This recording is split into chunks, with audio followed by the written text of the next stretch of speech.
Apresentamos Espiritismo, um olhar.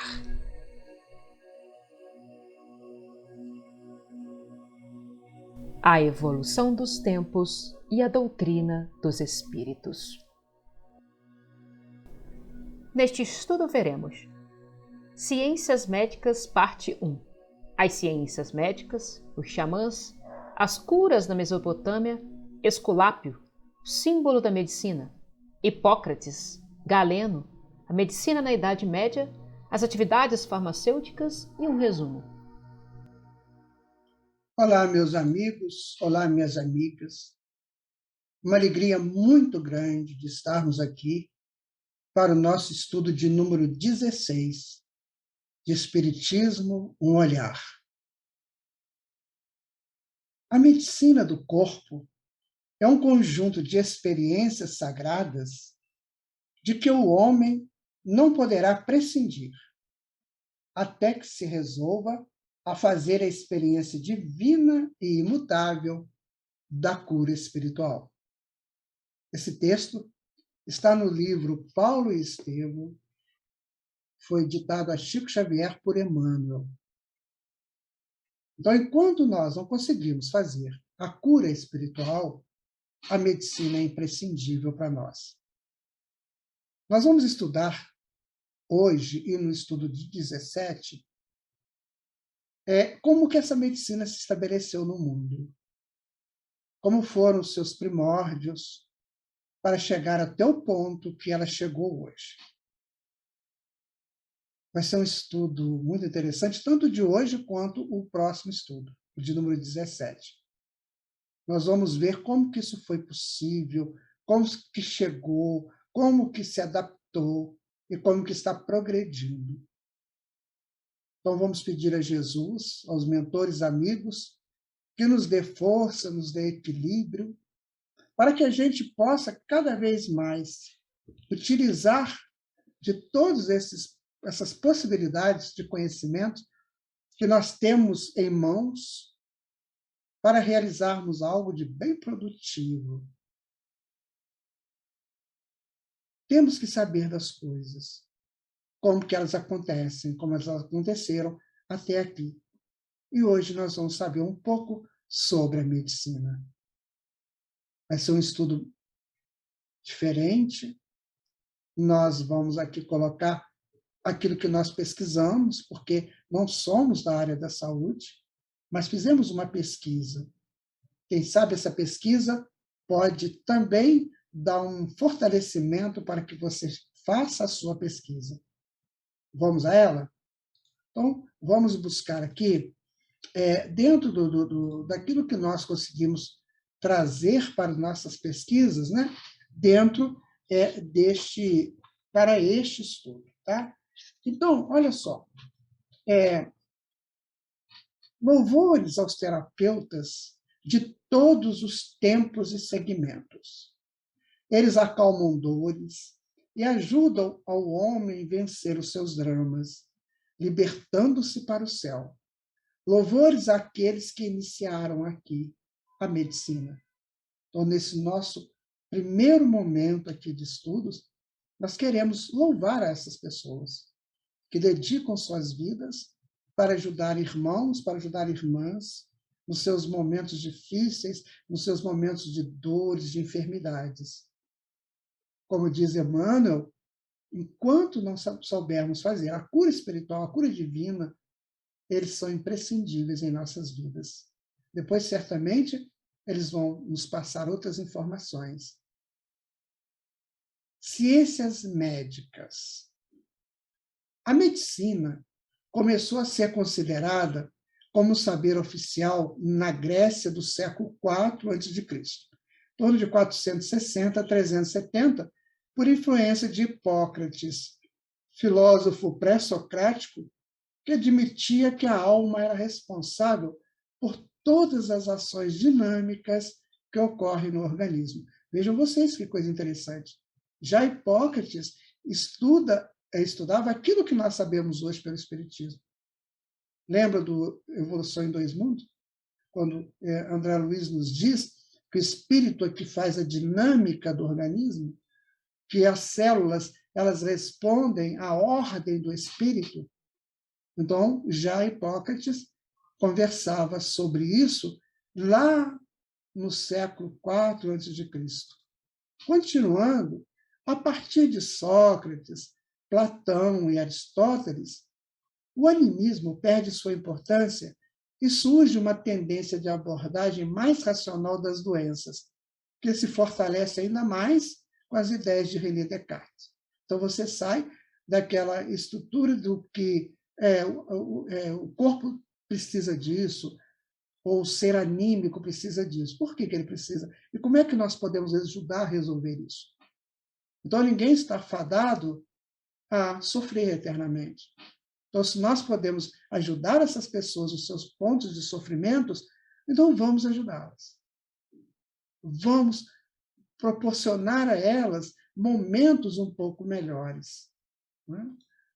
Persistindo na busca da cura, as bases científicas foram se estabelecendo e desenvolvendo as ciências como o desenvolvimento de ciência como a anatomia, a fisiologia, a farmacologia e outras, sendo criados diversos sistemas na prática médica.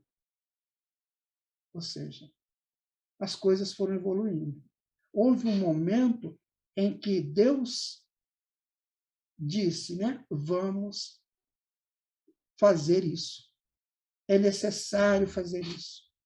É necessário entender assim.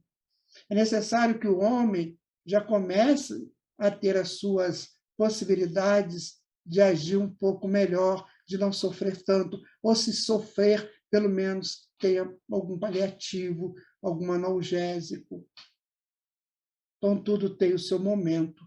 E a medicina começa aí no século IV a.C. para cá, ou seja, 2.400 anos, a já tentar encontrar um caminho até chegar ao que nós chegamos hoje. Né?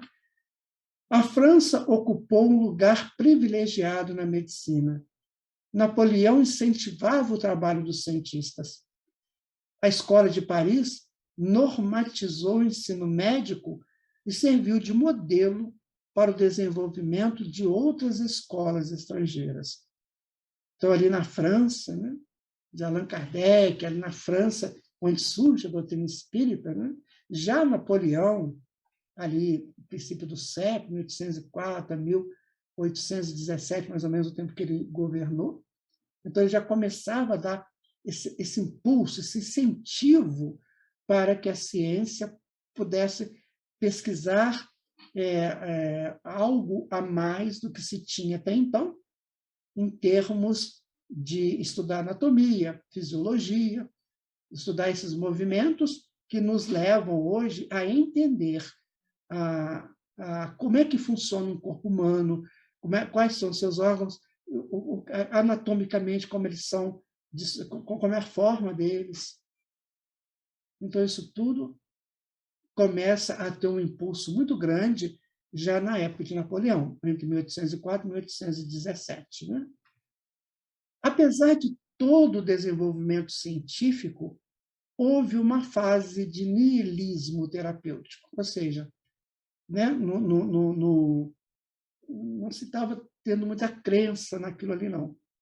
A gente vai ver, né, durante esses dois estudos, que havia momentos em que eles começavam a ver que não tinha-se muito progresso, né? E começaram a querer desanimar, sabe? Mas estavam, né, os médicos descrentes dos recursos da época, principalmente para tratar de doenças epidêmicas que devastavam os povos. A epidemia, geralmente, ela surge por falta de higiene. Né? Então, quando ela se estabelece no indivíduo, ela já vem com uma outra causa, no efeito está no corpo.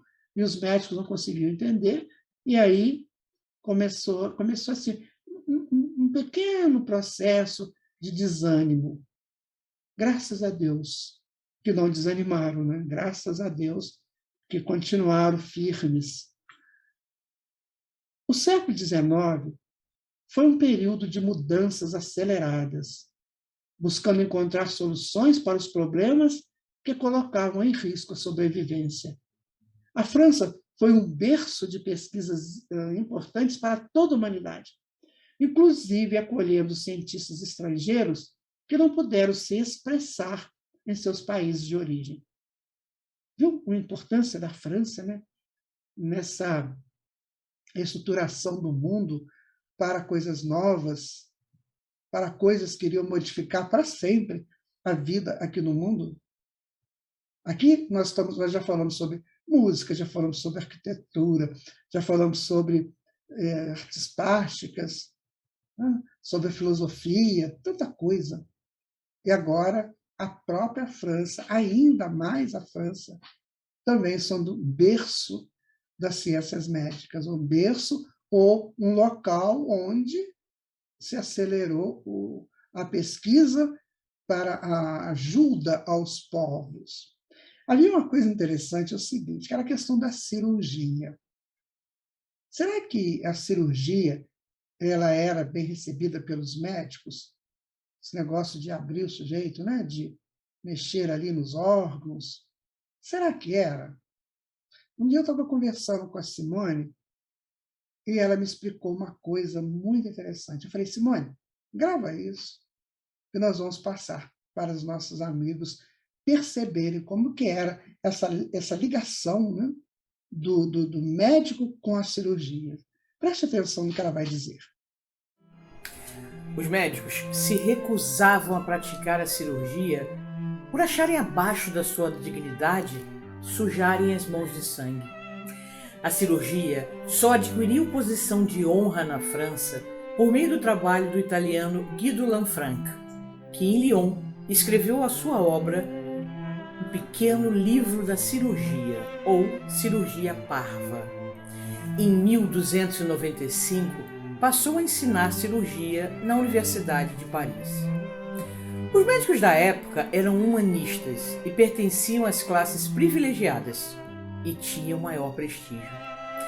No século XV surge Paracelso. Ele tinha grande interesse por alquimia, astrologia e era muito polêmico. Ele é considerado o pai da farmacologia por ter introduzido os remédios químicos na medicina. Podemos dizer que a Idade Média provou que a medicina científica teria, sim, que ocupar o seu lugar na sociedade. Perceberam que não era assim tão fácil? Hoje, quando nós temos, né, esses avanços das cirurgias, quantas cirurgias, né? Quantos modelos de cirúrgicos que existem, quantas pessoas que passaram pelo processo da cirurgia, quantos médicos, enfermeiros, instrumentistas, quanta gente. E agora já se tem uma cirurgia já um pouco computadorizada. Meu Deus, quanta coisa, né? Quanta coisa esse mundo fez em aproximadamente um século e meio. Que é da metade do século XIX, o século XX e esse pedacinho do século XXI. Quanta coisa nós conseguimos, nós conquistamos. Obrigado, Simone. Olha, foi muito interessante você ter explicado isso, tá? Vamos agora, né, percebendo que até nisso a medicina evoluiu. Que maravilha! Até nisso, né? Então, continuando o nosso estudo, a questão, né? Ciências médicas ainda, revendo a arte de curar na história da humanidade, tudo se expressava pela medicina mágica e pela medicina empírica, ou seja, a magia e a pesquisa, cujos métodos eram adquiridos nas experiências diárias praticadas pelos indivíduos mais idosos das comunidades ou pelos sacerdotes, curandeiros e xamãs. Tem uma história muito interessante da antropologia que conta o seguinte, que a mulher, a mulher primitiva, né, ela tinha o ciclo dela. O ciclo dela era de 1 ano. Então, era o ciclo de 9 meses de gestação, 3 meses de amamentação, depois nova gestação, 9 meses mais 3 meses de amamentação, assim ela ia. né?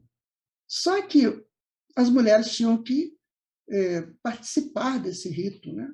Que era o encontro com o homem. Aí teve lá um belo dia que uma mulher resolveu não querer mais participar disso. Você não vai querer? Não, não quero não. Eu não vou fazer isso não. E aí ela foi expulsa da tribo e foi morar na floresta. Chegando lá, ela começou a perceber que a deusa mãe, né, a deusa terra, da fertilidade, puniu ela. Porque até então ela não tinha menstruação. Porque ela engravidava, amamentava nesse período, não tem menstruação, depois ela engravidava de novo, amamentava, e é assim, não tinha menstruação. Mas lá, quando ela foi para a floresta, ela saiu desse ciclo. Aí ela começou a menstruar. Então ela foi punida. Então ela muda de deusa. Em vez da deusa terra, ela vai trabalhar a deusa lua agora. A lua que vai ajudá-la. E ali ela começa a descobrir coisas interessantes com relação às plantas que se podiam utilizar. Plantas comestíveis, plantas perigosas, cogumelos, plantas alucinógenas. Então, ela começou a fazer várias experiências, e aí foram chegando outras também que rebelaram lá, e foram criando ali um tipo clã de curandeiras, de feiticeiras, né, de bruxas. Então, elas resolviam essa questão aí de muita ajuda. E os curandeiros, os xamãs, também conheciam isso. Então, a medicina, praticamente, ela inicia nesses aspectos. Bem interessante saber, né? A mulher esteve sempre presente, né? Aliás, naquele período, o regime era matriarcal, né? Era a mulher que mandava. A mulher não tinha noção de que, para ela se engravidar, ela tinha que ter o homem participava disso. Para ela, era ela, né? As pessoas achavam que ela que já estava à vida sem a presença do homem. Dá mais tarde que eles foram entender, né? Que a participação do homem no período, na proposta da gravidez. Vejam vocês que interessante, né? Então, eles foram pesquisando as ervas, foram pesquisando os recursos naturais e foram criando os seus emplastos, né? As suas poções. Aí nós estamos vendo aqui, olha, tá vendo? O pessoal fazendo os curandeirismos deles, olha lá, passando ali as coisas. Muitas vezes isso aqui passa a ser um passe também, né? Pôr na mão nele.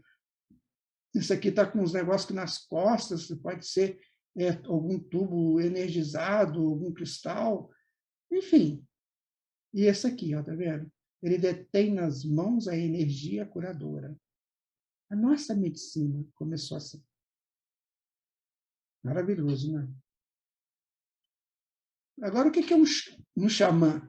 Xamã, do Tungus siberiano, é aquele que enxerga no escuro. Xamã, aquele que enxerga no escuro.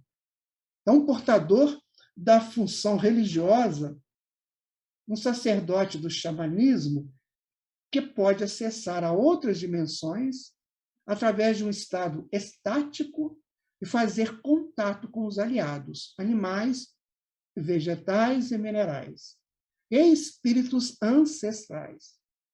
Este entra em estado de transe ou êxtase durante rituais xamânicos, manifestando poderes sobrenaturais de invocação de espírito da natureza, ocorrendo a incorporação em seu corpo. Este contato permite a recepção de orientações e ajudas dos espíritos para resolver situações que desafiam o ser humano e seus grupos sociais. Ou seja, xamã era um médium, né? Que tinha a ajuda dos espíritos para orientar no que ele deveria fazer para ajudar a tribo. Evidente que, com a sofisticação da vida, né, do contato humano com o próprio movimento da vida, foram sofisticando as doenças. E elas tiveram que ter outros tratamentos também. Mas ali era muito no início. As doenças eram mais simples, era mais fácil de tratar com essas medicações ali feitas pelos xamãs, pelos curandeiros, e pela medicina também, essa medicina do passe, da água frutificada, com tudo isso aconteceu. Então, o passe, ele é primitivo, ele vem do primitivismo. Já lá, os xamãs davam passes. Nós vimos aqui, né, no nosso, esse slide aqui, olha, ele está dando um passe, gente. Está vendo? É um passe. Ou seja, vem do primitivo. Certo? Vamos pensar um pouco lá na Mesopotâmia. Vamos pensar um pouquinho lá. Mesopotâmia foi, numa época, ela exerceu uma autoridade na história do mundo, viu? Uma autoridade. Quantas coisas ali foram descobertas, inclusive a roda, né? Quantas coisas. Na antiguidade, os povos compartilhavam a crença de que a enfermidade era um castigo imposto pelos deuses aos pecadores. Na Mesopotâmia, cerca de 1700 a.C., ou seja, 3.700 anos atrás, os sacerdotes médicos eles se dividiam em 3 categorias. Quais seriam essas categorias? Primeiro, balmeiro.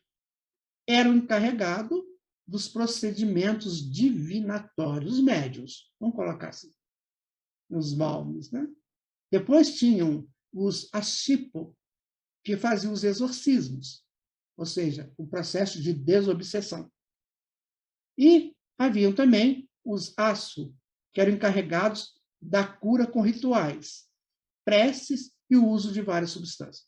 Então, você tem médium, que buscava, né, o contato com a espiritualidade para saber como melhor atuar, ashipo, que eram aqueles que faziam as desobsessões, né, que às vezes era a causa maior da enfermidade, e o asu, que era encarregado da cura com rituais, preces e usos de várias substâncias, que aí já é o início da medicina com as substâncias que ela utiliza.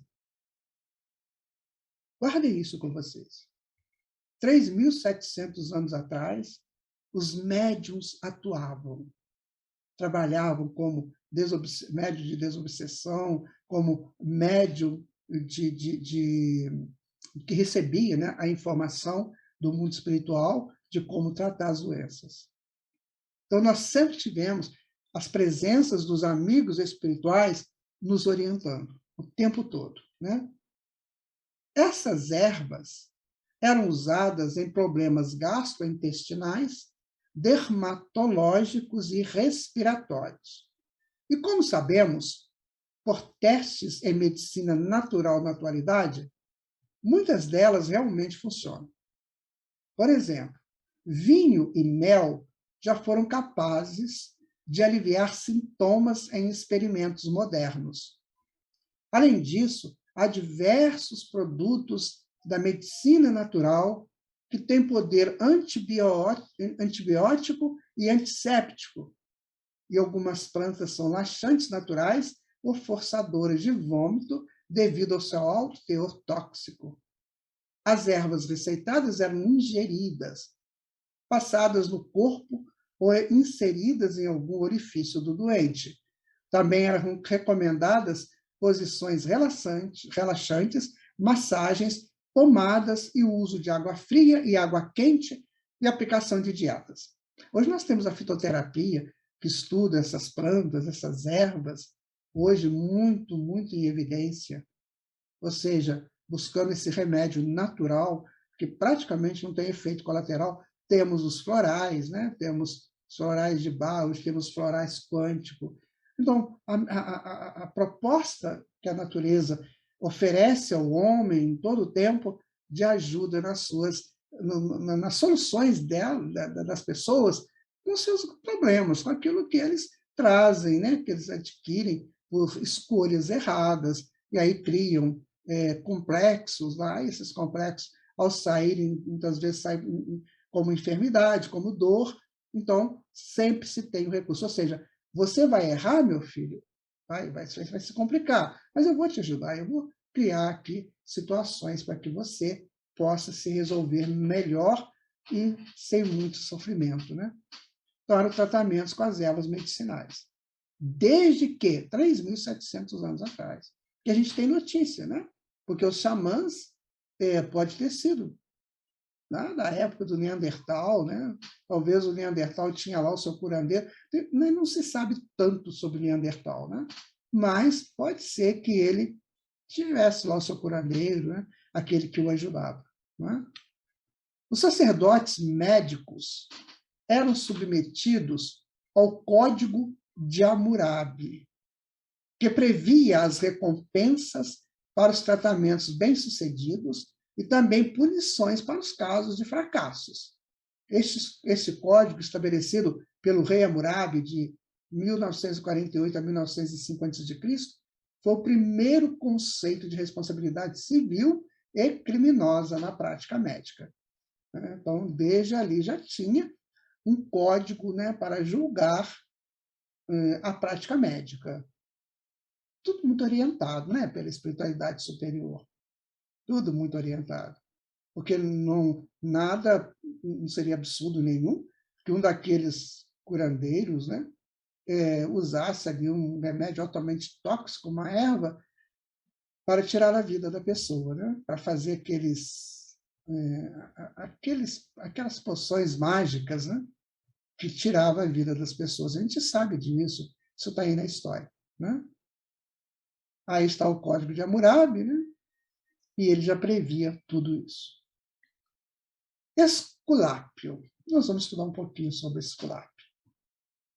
A medicina oficial, essa que nós conhecemos, né? Essa do mundo ocidental, tem suas origens na Grécia e está relacionada à figura mitológica de Esculápio, que era um deus, que durante a sua passagem pela Terra teria constituído uma grande família, onde se destacam Panaceia, que é a filha dele, que possuía a cura para todos os males, e Igeia, que cuidava da saúde pública, conforme nos diz Verônica Cardoso de Jesus, no livro Em Torno de Rivai, da editora La Chatre, um livro espírita. Aí está o Esculápio, aí está Panaceia e aí está a Igeia. E tem mais uma filha dele também, que cuida dos medicamentos. Né? Então, minha gente, é uma lenda. Foi verdade? Esse Esculápio existiu? Não se tem notícia. Mas que, muitas vezes, esses grandes marcos, essas grandes pessoas da humanidade, eles vêm como uma lenda, mas que às vezes existiram mesmo. Né? Então, pode ser uma pessoa com um poder muito grande, né? Que está até representado ali, né? Um poder muito grande de trabalhar com isso, e abriu, né? Abriu para o mundo ocidental a proposta da medicina. Ali está, essa ali de cima, que é a Issa, é o nome dela, né? Ela está até aqui embaixo, lá, a Isa, né? Iaso, a deusa dos remédios, ela está aqui. Né?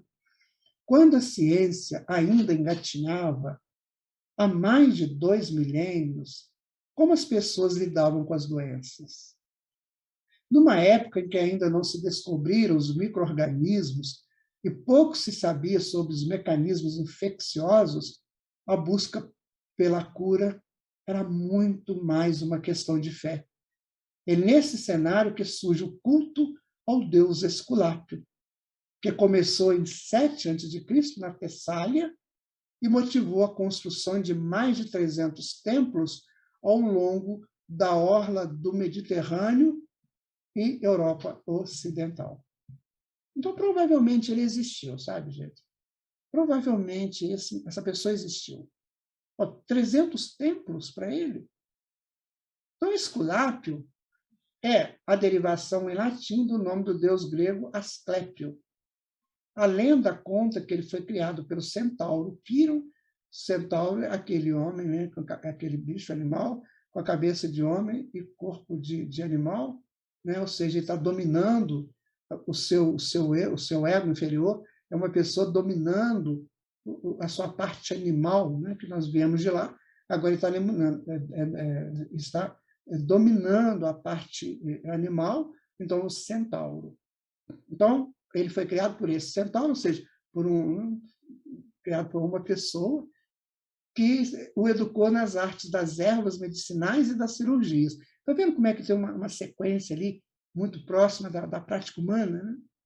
Se tornou, portanto, o Deus mais apropriado no panteão para os doentes e desesperados, onde, de acordo com a lenda, Esculápio teve 3 filhas. A Panaceia, que a gente já falou sobre ela, né? É a deusa da cura de todos os males. Né? Hoje se fala muito nisso, né? Aí são uma panaceia e tal. Iaso, que é a deusa dos remédios, e Igeia, a deusa da preservação da saúde. Ai, será que ele teve essas 3 filhas mesmo? Ou essas filhas significam propostas dele, né? São coisas saídas dele. Eu tenho remédio que cura seus males, eu vou te mostrar quais são esses remédios e eu vou preservar a tua saúde. Pode ser uma ideia, né, dele, ideias dele, como alguém que estava lá com ele. A gente não sabe.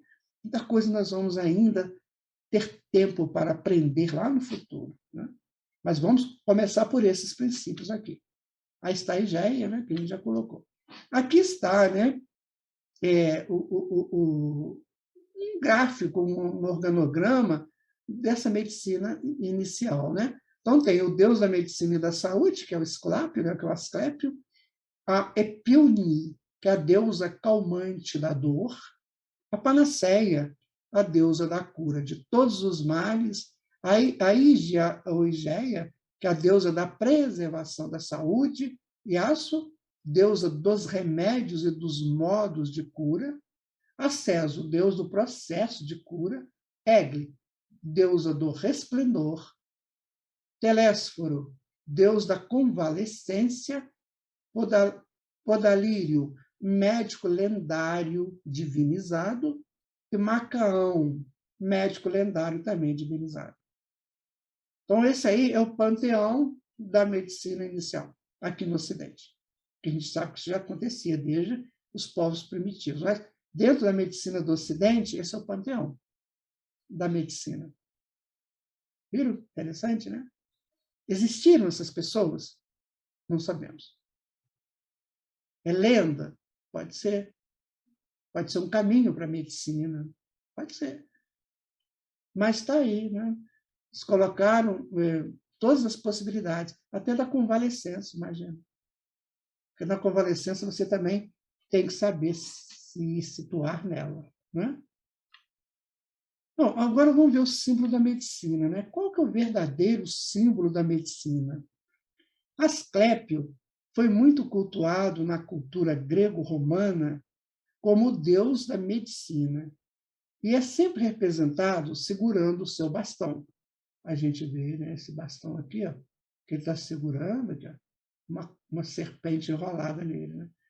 Por essa razão, o bastão de Asclépio é considerado o símbolo oficial da medicina, estampando a bandeira estampando a bandeira da Organização Mundial de Saúde desde 1946. Tá aqui. Na Grécia Antiga, a cobra era associada à cura, devido à sua capacidade de, tempos em tempos, renovar a sua pele. Essa habilidade é relacionada aos médicos que retiram a doença dos homens, possibilitando a sua renovação. Assim, o animal passou a representar a possibilidade de cura, imortalidade, renascimento, inteligência, etc. Quando a gente estuda simbologia, né, a gente vê por quê? Porque o nosso inconsciente ele se estabelece todo em símbolos. Então, você tem um símbolo. Você vai falar de uma coisa que renova pela cura. O que pode fazer isso? Aí você tem um símbolo de uma cobra, que ela faz essa renovação. Né? Então, um símbolo de imortalidade, esse mesmo animal, porque você sabe que ele volta, né? Que ele está sempre num ciclo de ida e volta. Renascimento. Né? E a inteligência, por quê? Veja bem, quando se trabalha o instinto, mesmo que não seja uma inteligência formalizada, mas o instinto não deixa a gente errar. Então, a gente faz tudo certo. Então, forma-se esses símbolos. Né? uma coisa um ser vivo que não erra? O animal. Ele está sempre fazendo tudo certinho, porque ele vive por instinto, né? Por absorção, por percepção do que é certo. Ele não tem o livre-arbítrio. Então, por isso, ele não erra. Né?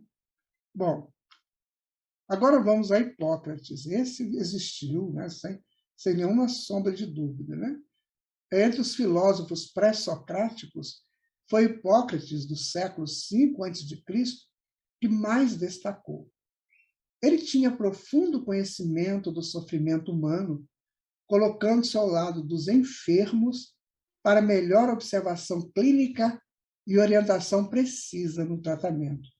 Ele é conhecido como o pai da medicina e o patriarca do animismo, ou seja, cuidar da alma. Né?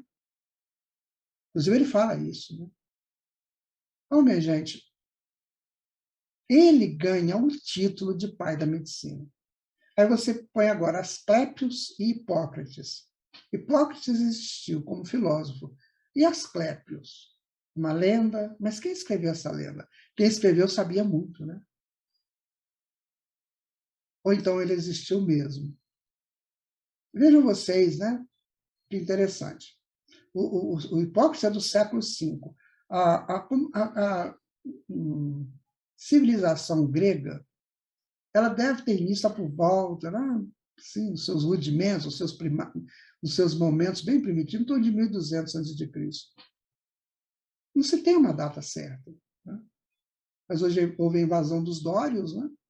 E aí deu como uma limpeza tudo ali e se forma a civilização grega. E aí, pode ser que Asclépios era lá daqueles passados de Homero, de Isidro, mais ou menos de 800, 900 a.C. E aí nós temos o Hipócrates, que é do século V. Ou seja, passaram-se 400 anos. Então, nesses 400 anos, provavelmente, a lenda de Asclépios é que governou, ou ele tendo existido ou não. Agora chega um que vai formalizar isso aí e vai trazer para a proposta de operação do homem. Né? Ele reconhecia que a alma era o único princípio responsável por todas as ações que ocorrem no organismo.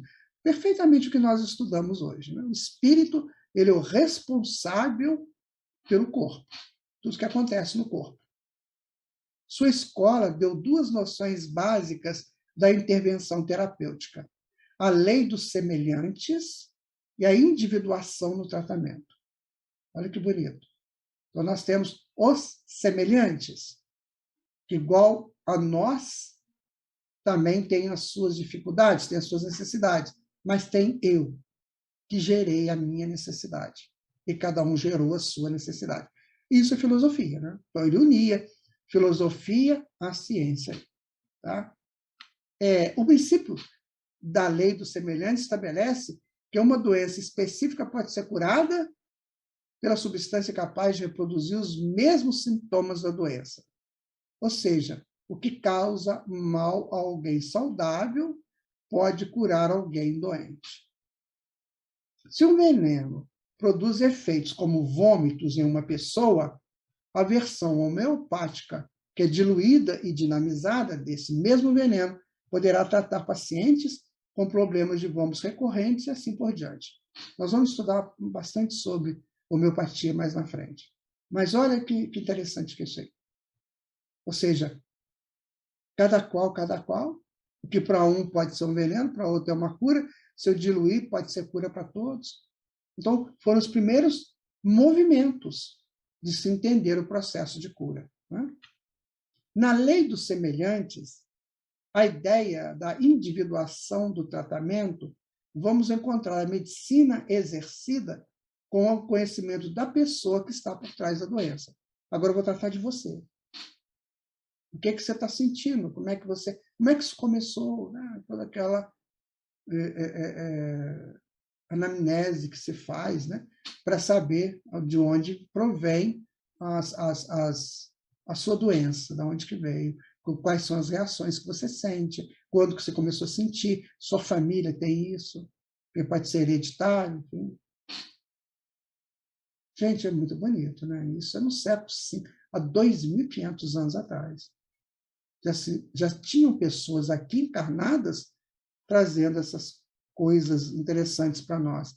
E aí tem o juramento hipocrático, né, gente? Que é como se fosse um código de honra para o terapeuta, para o médico, né? Para a médica. Esse juramento hipocrático ele é feito até hoje nas formaturas, né? O pessoal lá da medicina. É assim, eu estou me comprometendo de fazer do meu trabalho um sacerdócio. Mais ou menos isso. É interessante. Depois você lê, eu não coloquei aqui para não alongar muito, mas depois você lê juramento hipocrático. Eu vou pedir a Nerita para falar um pouquinho sobre isso para nós. Vamos ouvi-la? As obras de Hipócrates e de outros autores das principais escolas estão reunidas na coletânea hipocrática, ou Corpus Hipocrático, que apresenta cerca de 72 livros e 59 tratados. Ele entendia que o médico deve limitar-se a ser um servidor da natureza, com 3 funções principais: favorecer, ou ao menos não prejudicar, não atuar quando a enfermidade parecer inexoravelmente mortal e atacar a raiz da enfermidade, contra a causa e contra o princípio da causa. Muito obrigado, Nerita. Sua participação é excelente. A gente vai aprendendo cada vez mais, né? Agora nós vamos para mais próximo de nós, o Galeno, né? Esse Galeno é muito famoso, né, para quem estuda medicina. Ele viveu em Roma, né, entre 129 e 216 a.C. Ele era um médico grego de Pérgamo, que é uma cidade lá. Estudou anatomia e também psicologia experimental, ao observar a insegurança e medo dos enfermos. Ele trabalhava até psicologia, porque tinha que lidar com medos. Até hoje, né? Nós conhecemos pessoas assim com muito medo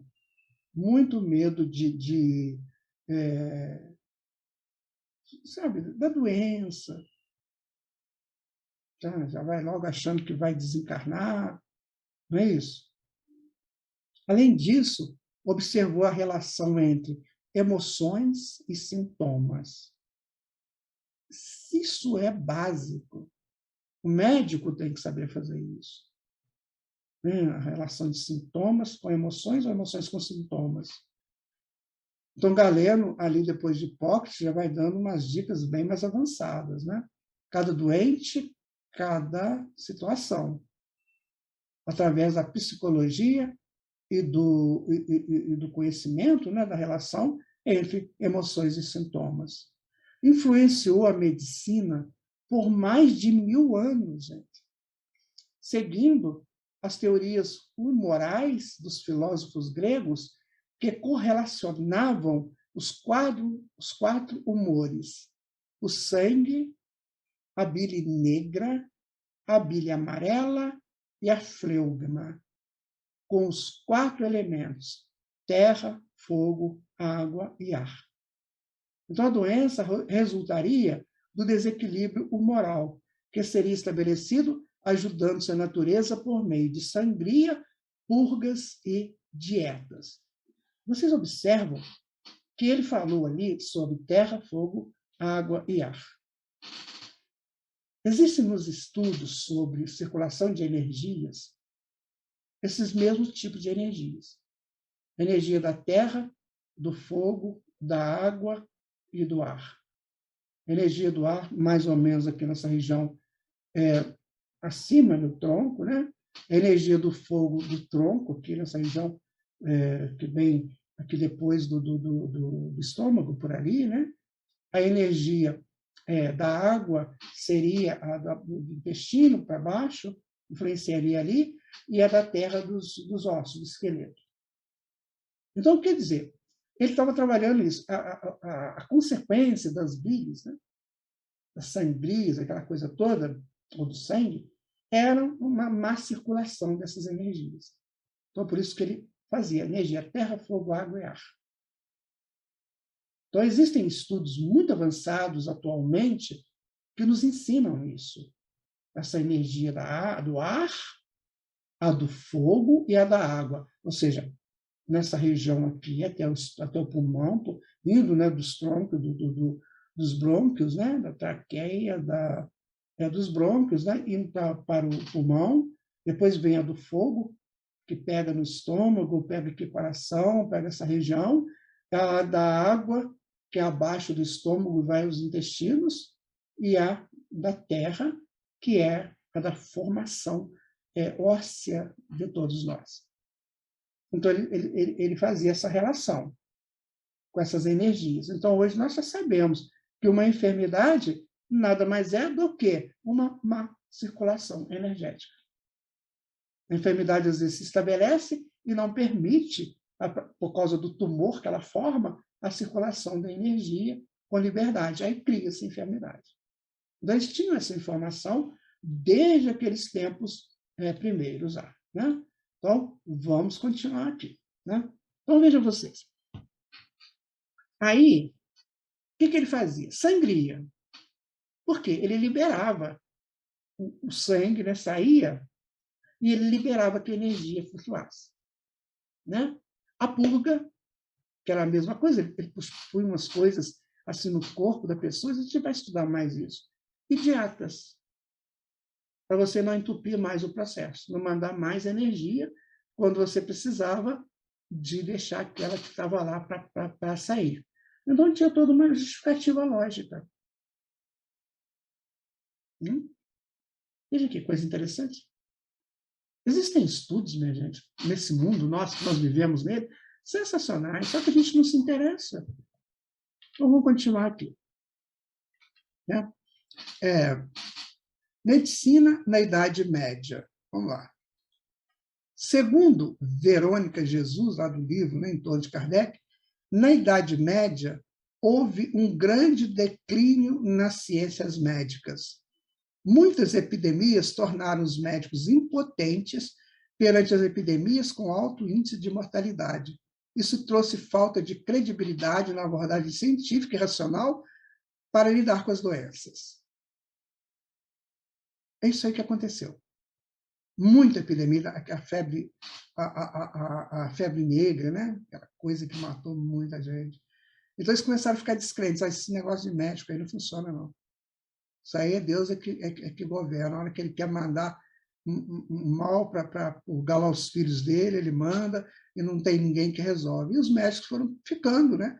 O pessoal da área de medicina foi ficando assim, um pouco sem saber o que fazer. Então, foi uma fase bem difícil para a medicina, né? Isso trouxe o ressurgimento de crenças supersticiosas com crescente atenção à magia e a outros fenômenos sobrenaturais. Daí que a crença de que a cura das doenças era possível com oração e intervenção divina. Então, vamos rezar a pessoa, vamos rezar. É isso que fazia. Né? Não sabe esse curandeirismo da reza? De cozer, vocês já viram isso? A pessoa vai cozendo um pano e vai falando umas coisas lá. Essas coisas que eles falam, na verdade, é uma oração. Então, acreditava-se mais naquilo. Porque aquilo era de Deus, aquilo vinha de Deus. Como a doença vinha de Deus, então Deus com Deus se resolve. Isso é a crença deles, né? Médico não resolvia isso, não. Médico não tinha esse... Na concepção deles, tá, gente? Médico não tinha esse encontro com Deus, então não podia fazer nada. Era só Deus que podia.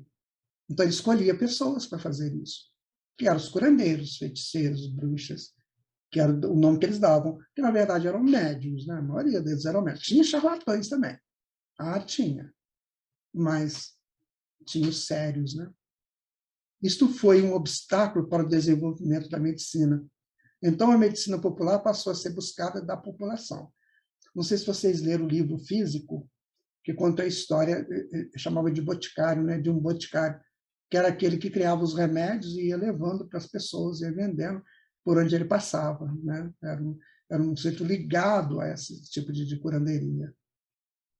E era, né, louvado, né? Aí, o que acontecia? As pessoas também abriam o campo, né? E o remédio fazia efeito. Era uma forma, né? De tentar resolver a situação. Ainda na Idade Média, lá, houve também uma grande influência da Igreja, principalmente da Ordem dos Beneditinos, que se espalhou pela Europa Ocidental, fundando vários mosteiros e assegurando o predomínio da medicina monástica. Essa ordem dos beneditinos ela foi muito interessante. Eles tinham grandes copistas, né, que copiavam lá os livros, né, para deixar, enfim. Tem muita coisa que nós temos hoje que foram obras deles, né? E aí também a medicina monástica, também ali eles estudavam isso. Ou seja, o espírito precisava de reencarnar para resolver suas questões, reencarnava ali, iam para esses mosteiros, né? E ali eles desenvolviam os seus potenciais. Então, tudo é aproveitado para o bem. E, com certeza, ajudou muito depois na frente, né? Mas o estudo da medicina voltou à tona na Universidade de Salerno, no sul da Itália. No final da Idade Média, o Papa Tenório III proibiu a medicina pelo clero.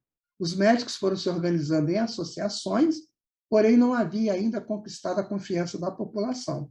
Os barbeiros desempenhavam algumas funções de médicos, porque eles faziam a sangria e as purgações, né? Existiam uns equipamentos que eles colocavam, né, no ouvido, colocavam nos orifícios para purgar aquela doença que estava lá. E a cirurgia. Aí começaram as cirurgias, né, e a gente viu lá, né, a Simone explicando como é que eles tinham um pouquinho de, até aí, né, um pouquinho de receio de cirurgia. E foi uma quebra de paradigma também. Eles tiveram que se adaptar ao processo cirúrgico. Essa Universidade de Salerno foi muito importante, né? Que ali recomeçaram as propostas da medicina. A Gilmara, uma grande amiga minha, ela fala bastante bem sobre a Universidade de Salerno. Parece que a Gilmara andou encarnando por lá na época, né? Quem sabe? Então, ela traz informações bem legais para nós. Vamos ouvi-la. A Escola de Salerno foi a primeira universidade de medicina na Europa, que teve seu apogeu durante o século XI até o século XIII, segundo Green.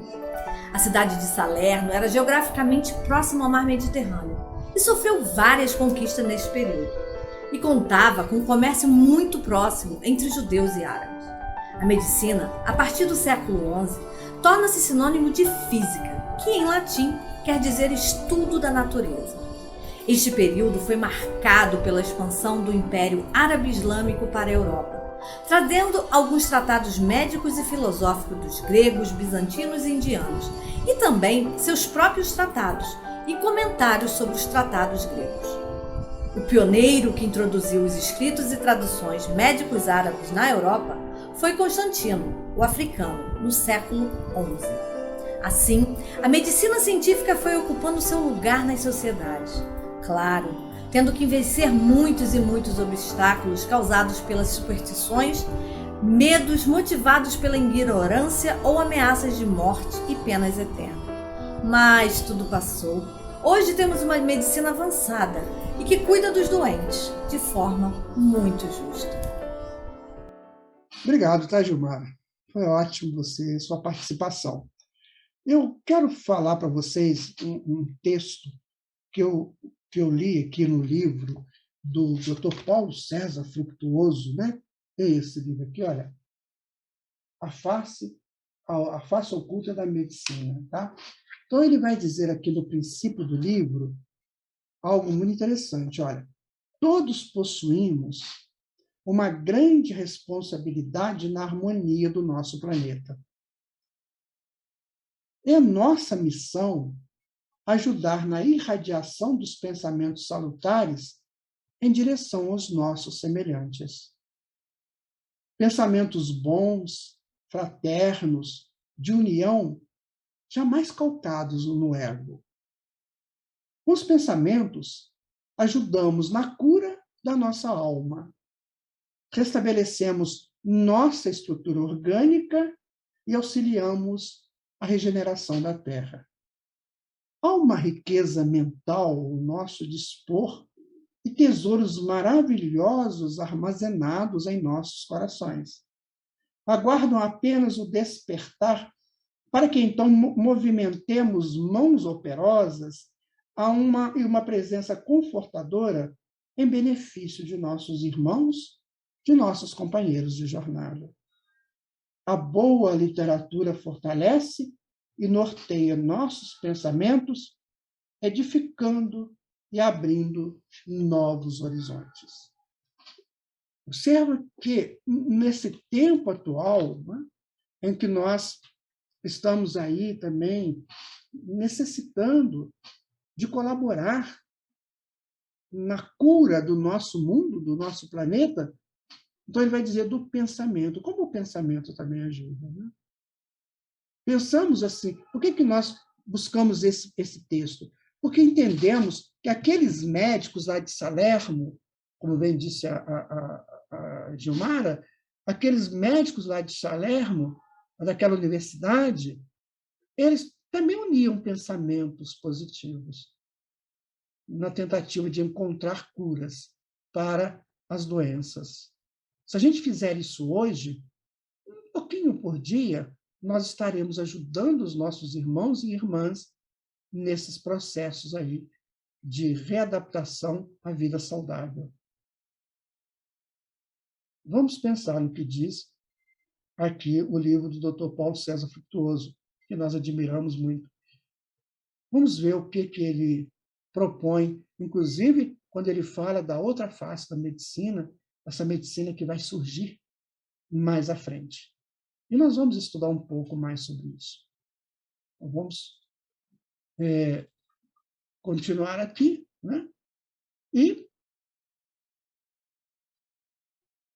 vamos agora para as atividades farmacêuticas, né? O que seria? Há milênios, a atividade do farmacêutico já é exercida e de grande importância para a saúde. Há mais de 2.600 anos, os chineses, por exemplo, já desenvolviam seus remédios, extraindo drogas de milhares de plantas para curar doenças. Hoje tem a medicina chinesa, que ela é muito propalada, ela é muito estudada. Eu já tive a oportunidade de participar de algumas aulas. Muito, muito interessante. Os egípcios também preparavam seus medicamentos a partir de vegetais, sais de chumbo, cobre e unguentos de banho de leão, hipopótamo, crocodilo e cobra há mais de 1.500 anos. A medicina chinesa ela vai falar dos meridianos, né? E vai falar dos nadis, por onde circulam as energias, e é aquela acupuntura que libera essa circulação das energias, que às vezes não precisa nem da droga, é só liberar. Tem casos, né, que realmente precisam de um tratamento também de florais, né, como eles têm também, mas há casos que só a agulha resolve. Isso aqui que é interessante, né? O egípcio curando com cobre e ungüentos de banha de leão, hipopótamo, crocodilo e cobra há mais de 1.500 anos. Tudo por causa de frequências. Essas banhas de leão dividem com frequência muito forte, porque o leão é um animal muito forte, né? Hipopótamo também, crocodilo, enfim, cobra. Claro que a gente, para entender isso aí, vai ter que penetrar mais profundamente nos estudos. Mas a gente já faz uma ideia do que seja, né? Os farmacêuticos, no início do século II, incrementaram as diversas fórmulas existentes para melhor atender às necessidades da época. Em Bagdá, Arábia Saudita, os árabes fundaram a primeira escola de farmácia. Na Índia, os brahmanes desenvolveram remédios a partir de 600 tipos diferentes de plantas medicinais. E na Grécia, os processos de cura aconteciam no interior dos templos, onde eram pendurados os ex-votos, né, dos doentes, ex-votos, aquelas peças que eles deixavam lá, bengala, né? Aquela coisa de sustentar o sujeito que está com problema nas pernas, enfim, um monte de coisa que se usava como algo de ajuda, né? Para locomoções, ou mesmo para até sentar, né? Então, eles iam sendo curados com isso e largando só. Eram utilizados para a cura das chamadas fórmulas mágicas e conjuros, procedimentos que hoje não fazem parte da rotina do farmacêutico. Aí tinha as fórmulas mágicas. A gente vê isso muito na alquimia. A alquimia, ela queria chegar a um estado de perfeição do homem, né? Um estado limpo do homem.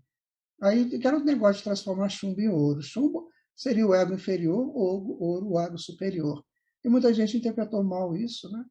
Achava que eles estavam querendo mesmo era fazer ouro, produzir ouro. Enfim, é uma história, né? Mas eles tinham muitos estudos. Eles sabiam muito como transformar espíritos para o bem e, de repente, né, alguém pegava lá alguma daquelas coisas que eles falavam e fazia como se fosse fórmula mágica, né? Ali, outra hora podiam estar até mesmo fluidificando o remédio. Gente, é uma infinidade de suposições. Porque Deus ajuda o homem, o filho dele, da forma que puder. Mas se eu não tenho um cirurgião do século XXI, altamente aparelhado, estudou e tudo, eu vou usar o que eu tenho. E o que eu tenho é uma pessoa simples, mas que está com o coração aberto para ajudar.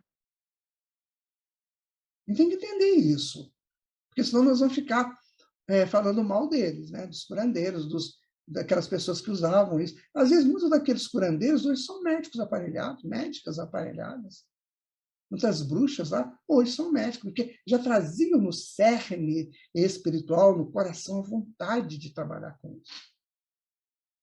Sabe? Então, a gente tem que tomar cuidado quando a gente vai citar essas pessoas mais antigas. Que pode ter sido eu, você, né? Qualquer um de nós. E os nossos povos da área da saúde de hoje. Aí são as atividades farmacêuticas, né? Isso é bonitinho, né? A gente vê isso, dá uma certa nostalgia, né? Olha que bonitinho. Farmácias antigas, olha. Ia ser uma escola, né? Que as pessoas estão estudando, fazendo lá os seus florais, os seus medicamentos. Isso é uma foto, tá, gente? Isso acontecia mesmo, isso tinha. Né? Aqui já é um desenho. Né? Olha como é que era tratado, né? Tudo muito bonito, muito arrumado. Aqui já é uma foto também, né? As pessoas dentro de um boticário, né? Dentro de um lugar que vendia remédio e se promovia também. E aqui tem até os monges, né? Talvez até os monges beneditinos aqui, estudando, né? As freiras, enfim. É isso aí. Foi um progresso, né, minha gente? Louvor a Deus por tudo isso. Eu sinto muito emocionado vendo uma coisa dessa. Louvor a Deus, que nos encaminhou o tempo todo para chegarmos à nossa gloriosa medicina de hoje. Então, resumindo, né, o período que se segue ao fim do Império Romano foi marcado pela forte presença da expansão e consolidação do cristianismo pela Europa. A medicina, como outros setores da vida das pessoas, foi influenciada pelo cristianismo. Ele ajudou a definir a doença e cura a partir da perspectiva de que a religião cristã é a cura, ou seja, a salvação das pessoas. Olha, é assim. A pessoa seguir ali os ensinamentos de Jesus, ele vai evitar de fazer erros, de cometer erros. Não cometendo erros, ele não tem doença. Concordam? A doença não é isso. Resultante das nossas escolhas erradas, que depois a gente tem que resolver isso.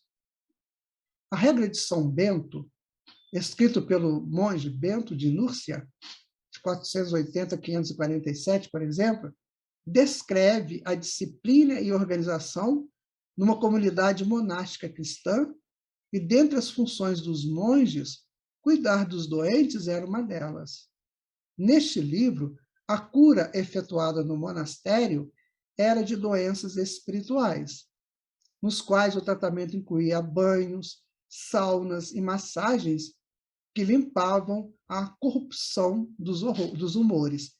Aquilo que a gente viu, né? Bile, sangue. Eu fico pensando, né? Essa criançada, essa meninada que está vindo agora, sabe? Como é que elas lidam com isso, né? Será que elas vão precisar tanto assim ainda da medicina? Ou não? Ou vão? Aí eu chamei, né, uma menina, uma criança, para falar um pouquinho para nós a visão dela da medicina. Preste atenção na Luísa. Ainda bem que a medicina apareceu e cresceu. Já pensaram se não existissem médicos, enfermeiras, enfermeiros e hospitais? Como a coisa funcionaria? Como quando alguém machucasse ou adoecesse? Ainda bem que Deus permitiu que o homem descobrisse a medicina, os medicamentos que aliviam nossas dores. Eu quero viver uma vida saudável, bem saudável, sem nada que me atrapalhe. Correr, brincar, estudar. Mas se a dor aparecer, lá vou com minha bolsa dourada pedir ajuda aos médicos. Mas também vou tomar passes e beber água fluidificada e cuidar de mim. Olha, tenho pra mim que esses remédios curam mesmo, pra valer. E nós podemos pensar, né, depois dessa fala da Luísa, tão fofinha, né? Obrigado, Lu. Então, a gente podia pensar agora o que seria um médico quântico. Já pensaram? Médico quântico. Como é que seria esse médico? Porque a medicina está avançando, a gente tem que pensar. Então, nós procuramos no livro, né, O Médico Quântico, né, do Dr. Amit Goswami. Dr. Amit Goswami, né, então ele vai dizer, o que é um médico quântico? O médico quântico é um praticante de medicina que conhece as falácias da visão do mundo determinística newtoniana clássica, baseada na física e nela já rejeitada muitas décadas atrás. Um médico quântico fundamenta-se na visão de um mundo de uma nova física, também chamada de física quântica. E mais, o médico quântico vivifica a mensagem da física quântica em sua prática médica. Nós temos hoje, gente, os florais quânticos. Olha o que ele diz mais. Você talvez se pergunte, que diferença faz uma visão de mundo na prática da medicina?